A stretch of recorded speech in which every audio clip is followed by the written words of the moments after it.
Di sesi ini pembahasannya adalah studi kasus SQL data cleaning dan create views to issue analysis, yaitu bagaimana melakukan data cleaning, kemudian membuat view, sehingga analisis kita itu lebih mudah dilakukan.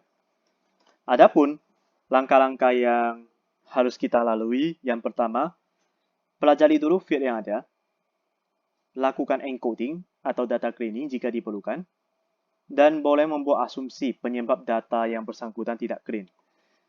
Telah disediakan data di MySQL, yaitu dengan tabel histori pesanan, di mana terdiri dari field ID, hashname, date register, gender, sampai kepada count email notif. Sebelum memahami apa arti atau storytelling dari data ini, terlebih dahulu pahami dulu apa maksud dari masing-masing field. Kalau ID, ini udah jelas seperti primary key, hashname, berhubung nama tidak terlalu signifikan untuk menghasilkan satu insight, jadi nama itu disamarkan dengan dan diganti dengan hashname. Artinya kalau dia tulisannya yes, sebenarnya dia punya nama. Ada juga data yang hashname-nya no. Nanti baru kita bahas apa yang terjadi. Kemudian tanggal register. Berarti si customer ini melakukan registrasi ke sistem transaksi. Gender, berarti jenis kelamin. Quantity dari tahun 2018 sampai 2020. Amount, berarti nominal jual WTP atau willingness to pay atau gimana. Tapi di sini lebih ke arah nilai rupiah yang dia bayar sebesar berapa. Yaitu dari 2018 sampai 2020. Customer type, tipe customer, berapa kali customer tidak membuka email, bounce, customer mengunjungi sistem tetapi tidak melanjutkan penelusuran. Atau dengan kata lain, masuk ke landing page tetapi tidak lanjut kepada page berikutnya. Unsubscribe, dan berapa kali dia menerima email notification. Baik. Dari langkah pertama berarti pelajari dulu field yang ada. Cara mempelajarinya adalah kita lihat dulu apa aja sih nilai unik dari masing-masing field. Nilai unik bisa menggunakan function distinct. Coba hashname.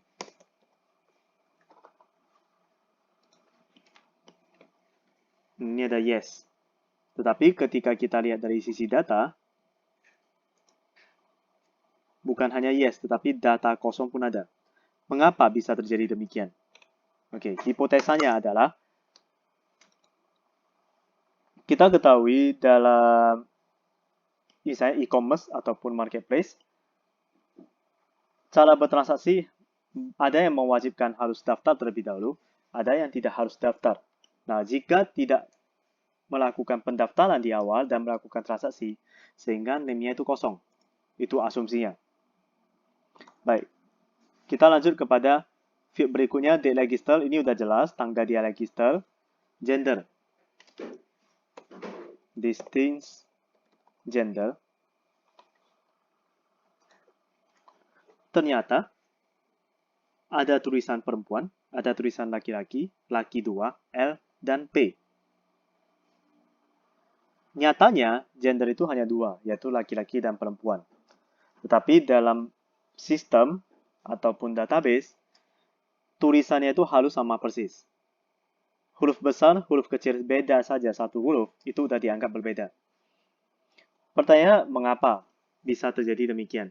Kemungkinan pertama, awalnya tidak ada dimunculkan kolom gender, sehingga ada data yang kosong.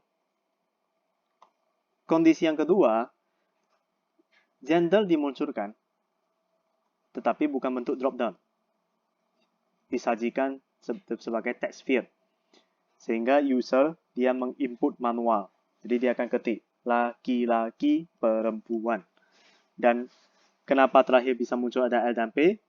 Berarti bisa jadi hipotesa yang ketiga telah disempurnakan sistem tersebut menjadi sistem drop-down. Mana yang paling the best? The best tentunya adalah drop down. Dan lebih bagus lagi, drop down itu walaupun secara tampilan terbaca laki-laki, tapi dalam penyimpanan kita singkat menjadi L atau P. Karena ada perbedaan ini, apa yang harus kita lakukan? Wajib proses dengan data cleaning. Jadi kata perempuan ini kita ubah menjadi P, laki-laki, laki 2 kita ubah menjadi L. Dengan menggunakan update, berarti update history pesanan, set gender sama dengan L, where gender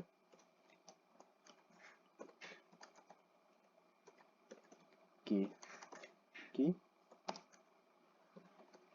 2.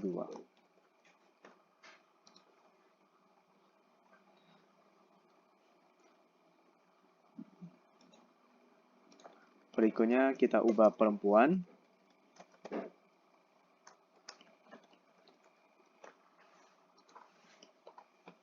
Oke. Kita cross check sekali lagi.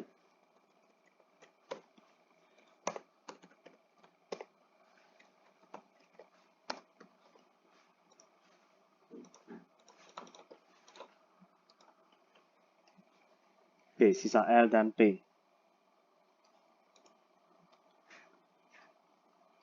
Selain menggunakan SQL di sini, bisa juga kalau mau memfilter, kita masuk ke bagian browse, klik saja nama fieldnya, klik sekali, berarti dia ascending, klik sekali lagi, berarti dia descending.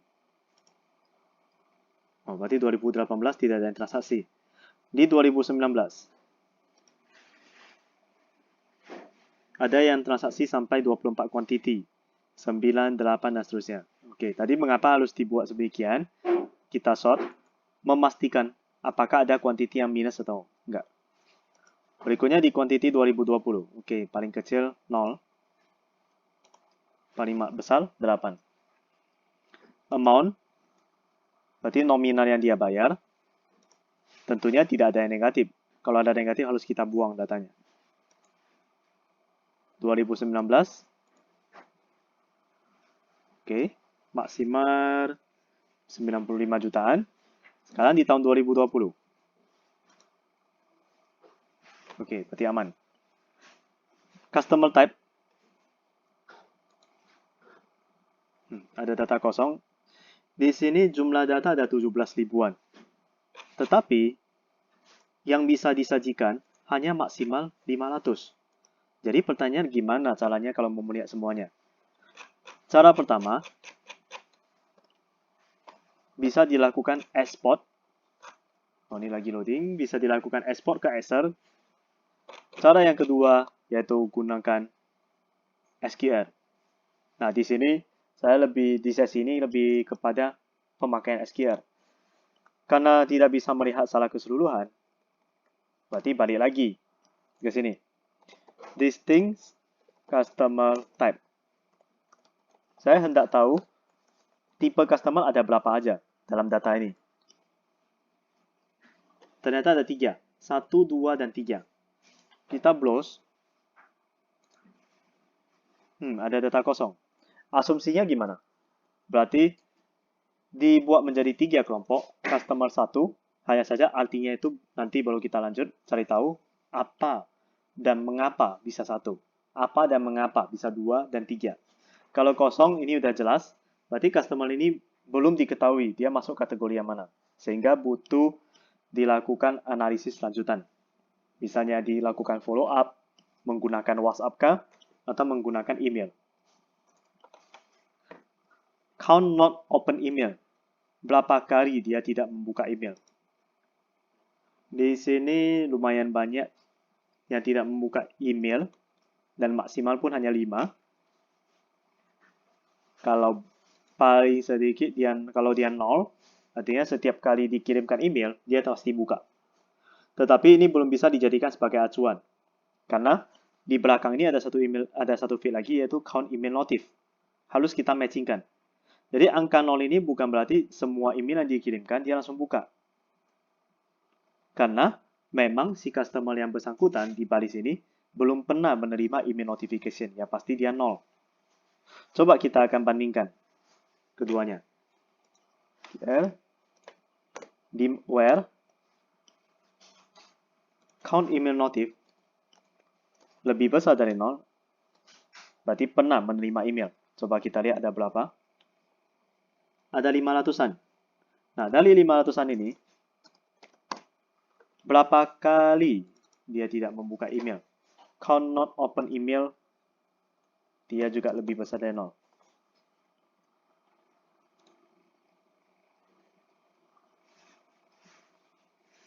Ada 500-an juga, 562. 9 kali menerima email, 4 kali tidak membukanya. Berarti 5 kali dia buka. Ini termasuk customer yang bagus atau jelek? Jawabannya masih bagus. Mengapa? Karena 9, dia 4 kali tidak buka. Berarti 5 kali dia ada baca. Itu termasuk bagus, karena udah 50% ke atas. Dan memang terverifikasi dari tipe customer ini dengan angka 2. Nah, dari data ini aja udah bisa asumsi. Oke, 2 ini termasuk kategori customer yang bagus. Kita coba bandingkan yang lain. 4 kali dia menerima email, tapi 4-4-nya dia nggak buka. Tapi mengapa customer type-nya adalah 1? Bisa jadi memang secara email dia nggak baca. Secara transaksi, dia suka dengan produk kita, sehingga dia memberinya. Oke, kalau memang dia suka, mengapa quantity ini bisa 0 semuanya? Nah, ini yang menjadi pertanyaan kembali. Apa yang terjadi? Bagaimana caranya customer ini masuk ke customer type 1? Oke, asumsi pertama adalah secara sistem belum tercatat kuantitinya. Berarti ada kesalahan atau bug. Kondisi yang kedua, bisa jadi di bawah tahun 2018 dia adalah customer loyal. Hanya saja di 2018, 19, 20 dia nggak transaksi. Jadi, apakah data ini harus kita exclude keluar, harus kita abaikan, atau mungkin customer type-nya salah? Ini masih susah dibuat satu kesimpulan. Oleh karenanya, kita percayakan saja kepada data ini, customer type 1, 2, dan 3. Itu jangan kita ganggu lagi. Ada saja insight-insight lain yang bisa kita ngambil untuk dijadikan analisis lanjutan. Oke. Hubungan antara email notif dan not open email, ini udah jelas. Berikutnya adalah masalah unsubscribe dan bounce. Cari tahu dulu, bounce itu nilainya apa aja, berarti distinct, bounce. Ternyata ada hard dan ada soft. Hard adalah email yang dia masukin itu tidak valid. Muncul lagi pertanyaan, masa bisa mendaftarkan diri kepada platform, sistem, tanpa adanya verifikasi? Bisa jadi. Kenapa? Karena dari data,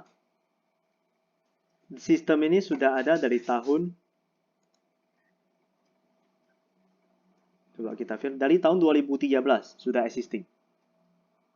Berarti bisa jadi awal-awal itu dibuat sistem pendaftaran tetapi belum ada fitur verifikasinya by email, sehingga emailnya tidak valid. Dengan emailnya tidak valid, maka bounce-nya bisa ada hard. Kemudian kalau soft, apa yang terjadi? Soft, email tersebut bisa jadi valid hanya saja karena gangguan jaringan atau faktor-faktor lainnya. Unsubscribe, setelah dia menerima email, dia merasa terganggu, dia lakukan unsubscribe. Coba kita lihat. Where unsubscribe. Kalau tidak hafal nama filenya, bisa dari sini tinggal double klik.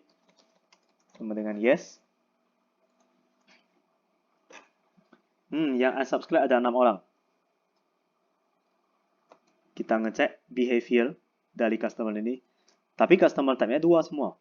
Berarti termasuk bagus. Dari bagus ini, apa yang terjadi? Memang 2019 dia ada transaksi, ini 3 orang. 2020 ada transaksi.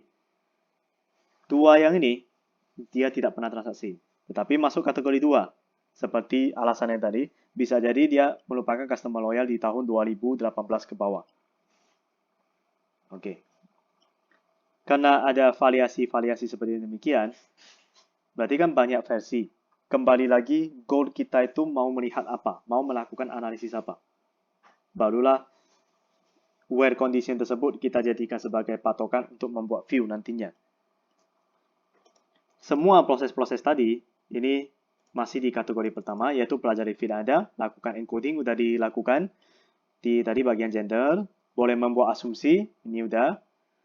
Tahapan yang kedua, menentukan field-field yang berhubungan secara langsung dan temukan insight di balik data-data tersebut. Oke. Kita coba kelompokkan. ID, name, data register, gender, ini informasi yang bersifat kategorikal. Quantity, ini nominal rupiah yang dia bayar. Tipe customer, dan kalau di belakang ini adalah lebih ke email marketing. Oke. Berarti udah jelas. Coba kita break sekali lagi. Berarti untuk nomor 2 ini, untuk informasi kategorikalnya, berarti ID, hashname, gender, date, register. Untuk informasi untuk transaksional, quantity 2018, quantity 2019, 2020,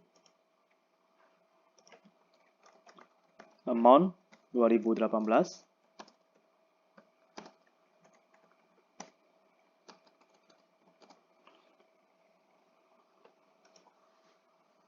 customer type bisa jadi ini adalah outputnya. Customer type atau hasil analisis.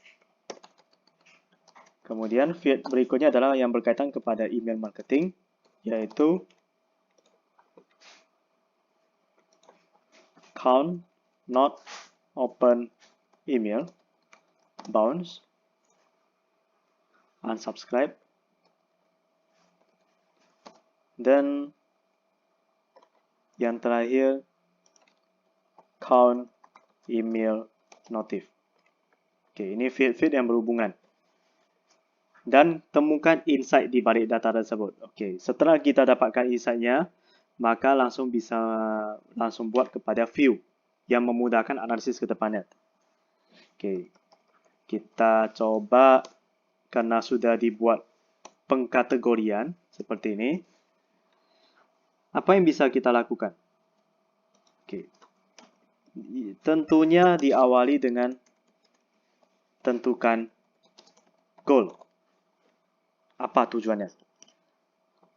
Goalnya saya mau melakukan pengelompokan customer yang ada melakukan transaksi selama 2 tahun terakhir. Goal yang kedua,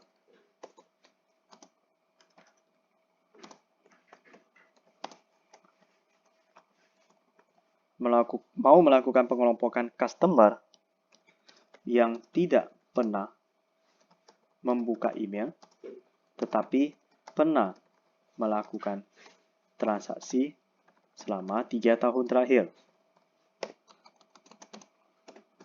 Goal yang ketiga, mau melakukan pengelompokan customer tipe 1 dan 2 plus tidak pernah tidak membuka email. Artinya dia selalu membuka email. Dan goal yang keempat,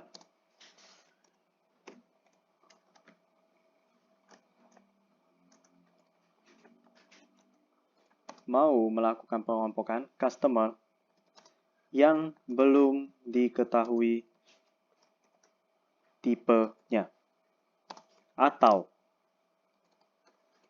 belum pernah menerima email marketing. Nah, jadi di sini setelah adanya penentuan goal, dan tentunya goal ini tidak akan pernah habis. Setiap orang analisa pasti berbeda-beda. Oke, kalau dari saya dalam sesi ini hanya 4 goal. Bagaimana caranya?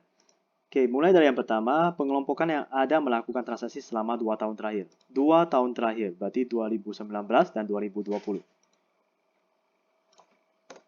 Where quantity 2019 dan quantity 2020 ada melakukan transaksi, berarti lebih besar sama dengan 1. Mengapa 1? Yang penting kan dia ada melakukan transaksi 2 tahun terakhir, tidak disebutkan berapa kuantitinya. Kalau 2019 dia beli 1, 2020 tidak beli, berarti 1 tambah 0, 1. Begitu juga sebaliknya. Oke, dapatlah 893. Ini untuk kelompok yang pertama. Kita copy dulu query-nya.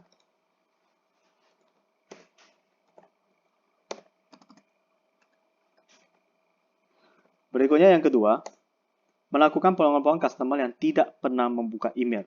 Tidak pernah membuka email.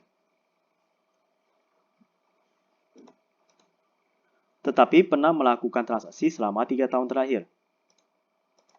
Tidak pernah membuka email.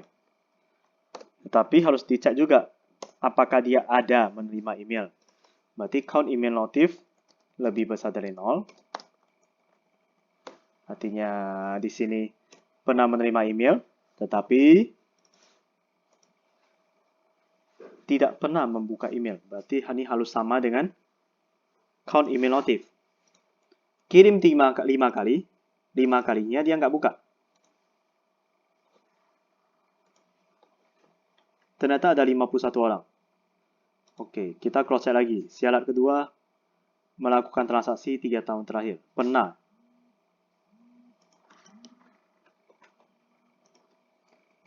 N. Quantity 2018, quantity 2019, quantity 2020 lebih besar sama dengan 1.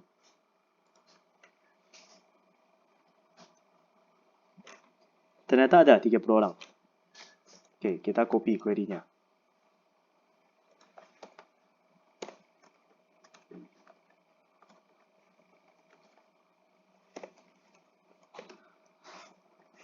Goal yang ketiga, mau melakukan pengelompokan tipe 1 dan 2, plus tidak pernah tidak membuka email. Tipe 1 dan tipe 2.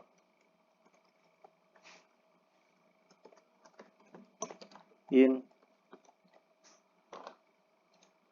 tidak pernah tidak membuka email. Berarti count not open email selalu sama dengan 0. Tidak pernah tidak membuka email, berarti dia 0. Oke, coba kita jalankan.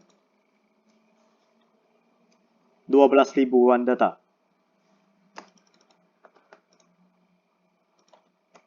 Copy lagi query-nya. Dan yang terakhir, yang belum diketahui tipenya atau belum pernah menerima email marketing. Kata atau dan itu sangat beda. Jadi harus diperhatikan baik-baik. Where belum pernah diketahui tipenya, berarti customer type sama dengan 0. Dia belum diketahui tipenya atau belum pernah menerima email marketing. Belum pernah menerima email marketing, berarti dia 0. Di sini, walaupun tulisannya atau, coba kita analisa kembali. Di sini kan maunya adalah dapatkan customer yang belum tahu tipenya 1 atau 2 ataupun 3. Dia belum tahu tipenya, pasti ada penyebabnya, di mana salah satunya adalah belum diuji menggunakan email marketing. Jadi kalau menggunakan kata atau, salah satu saja terpenuhi, datanya udah keluar. Kalau dia pakai dan, berarti dua-duanya harus terpenuhi. Maka dalam case ini, dia bukan pakai or, melainkan and. Tulisannya atau ini juga harus kita analisa kembali. Berdasarkan kelogisannya. Dan di sini sekali lagi saya jelaskan kelogisannya adalah customer type belum diketahui, pasti tidak akan diketahui kalau belum diuji. Yaitu salah satunya menggunakan email marketing. Berarti dua kondisi harus terpenuhi. Sehingga digunakan dan. Kita jalankan query-nya. Hasilnya ada 4 ribuan data. Query sudah didapatkan. Next step untuk memudahkan analisis ke depannya, jadi nggak butuh kita tulis selalu ingat where condition-nya apa, bisa kita membuat view. Tapi, asumsi tabel tersebut adalah data transaksional, bukan data warehouse. Bedanya apa? Data transaksi adalah tabel yang dinormalisasikan, dan ketika ada transaksi tambahan, dia akan masuk langsung ke tabel tersebut. Kalau data warehouse, data transaksional yang sudah diolah sedemikian rupa, kemudian kita kelompokkan. Simpan ke dalam tabel yang tidak akan terjadi CRUD. Artinya tidak ada create, tidak ada, read udah pasti ya, tidak ada update dan tidak ada delete. Itu fixed data mati yang akan dipakai untuk kepentingan analisis saja. View seyogyanya lebih cocok untuk data transaksional. Jadi kita anggap tabel ini adalah data transaksional, sehingga kita akan membuat view. Cara membuat view, create view, kemudian nama view-nya. Biasanya telah di depan saya tulis vw underscore penamaannya, ataupun bisa menggunakan versi lainnya. Oke, goal saya namakan ini adalah goal A, S.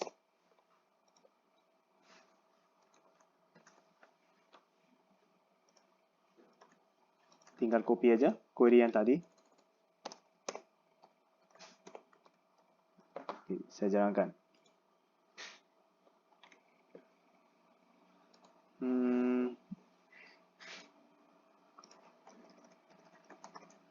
VW GOR A. Oke, keluar hasilnya. Apa sih manfaat dibuat view? Tanpa adanya view, berarti setiap kali menjalankan query, harus dipikirkan lagi where condition-nya apa. Kalau where condition-nya udah fix, dan kita tidak mau capek-capek menghafalnya atau mendokumentasikannya, ya mudahnya kita buat view. Setelah view dibuat, di sini akan muncul view, VW goal A. Oke, coba kita buat lagi view yang kedua. Perhatikan bagian samping.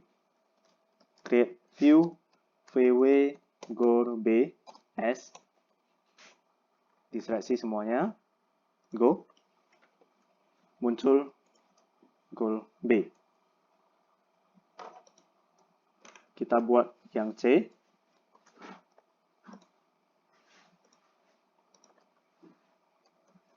Create view VW goal C S. Muncul goal C. Dan yang terakhir goal D. Create view VW goal D S. Oke, muncullah goal D. Goal A adalah hasilnya pasti sama dengan ini. Coba kita cross check sekali lagi.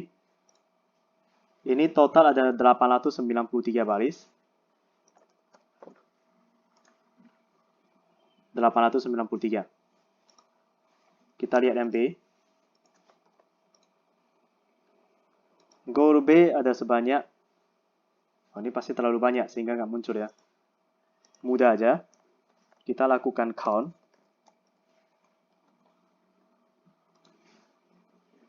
Sebanyak 30. Nggak banyak ya.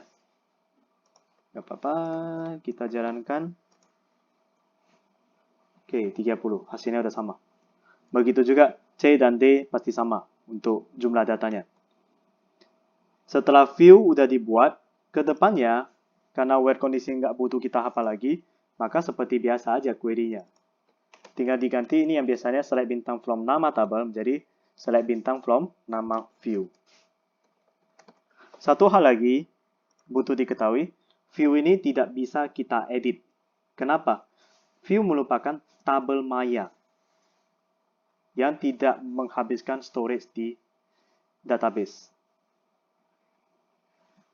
Nilai yang ada di tabel ini yang bisa diubah, sementara di view sama sekali nggak bisa. Tujuannya hanya untuk read dan analisis lanjutan.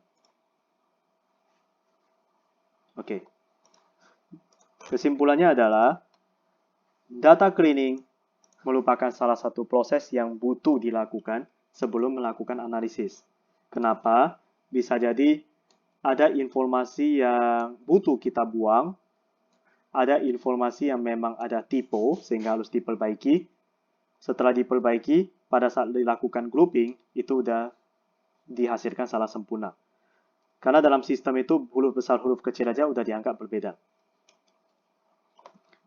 Setelah data cleaning dilakukan, kemudian harus jelas mana field-field yang berhubungan secara langsung, karena nggak mungkin quantity transaksi tiba-tiba dikaitkan kepada email marketing. Ini udah jelas terlalu beda. Jadi kita kelompokkan dulu. Akan tetapi setelah dikelompokkan bukan berarti ini benar-benar terpisah secara total. Tidak ada hubungan sama sekali. Hubungannya pasti ada, hanya saja secara tidak langsung. Dan tentunya butuh feeling dan pengalaman untuk mengkaitkan field yang berbeda ini dari kelompok yang berbeda.